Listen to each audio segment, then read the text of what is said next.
Haiba student wing asina akoina kai chatra moi student amoina akoina kai tobe state ki namakta kai tobe ai o matada Manipur gi society ki namakta student society ki namakta kai tobe ai haiba ko si khana la tun da to ya mo propose to smart ni sa na ni na to kai lo khato si na khanje smart ni sim ji na to ka ya na ha ya bi la kana smart to ni sim ji Manipur gi number one well being mo na society students in Sida, a woman in a bath, then Yamna Hazan Mamana. A quickie politics keep for my Takuba. A coin and a shika, Mama like after Square Matanda. I must be seen the system for the island and politics and come out. Because for politics as we become. Santo Santo, Santochi, and Lao. In woman in Tosando.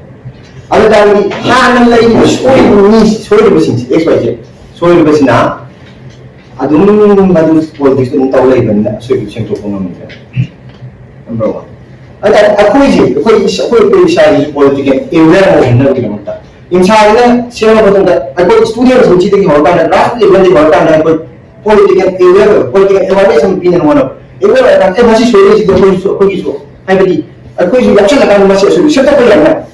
I was saying, Mashiki, Panda, who went up in charge, Shenji, I Kanum mating puto kanum di tawning be sigi akoy sanajit ka aiga ahing dane wari sanang ahing da wari sanaraga sumai tawdori Manipur da zum sem dawri tawga aina sida sumani yawarga mayam ji unitium sagalaga yamna unitedly thabak se pangthok ngamna ba ngasigi imsa ji da join tawjuni yawjam ngasigi alliance si sem ban be sida isagi oiba contribution kitang kai gombam tak tawang ngamadi haida laksam ni chana pamna adi kam akoi youth amoina kamana change tor ke hai je insasna akoina yawarganda sida koi puna union ama hoina puna tominarga change ama society kamana change tor kan yabdo asigi tamokta I sana yanga sida akoina si yam nuairomna koi youth sing haita students me amose akoi imsa hai se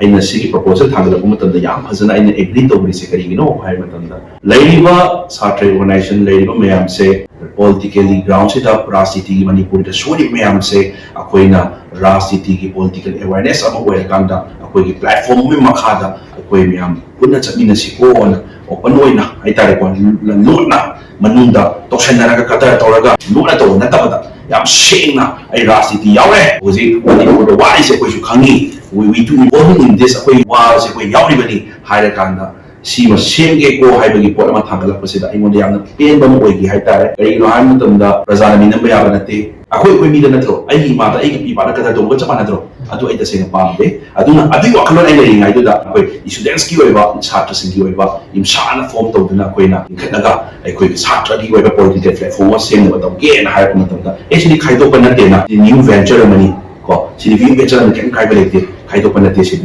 khala kanda ai ya ki bani aduga mayam ko support tawri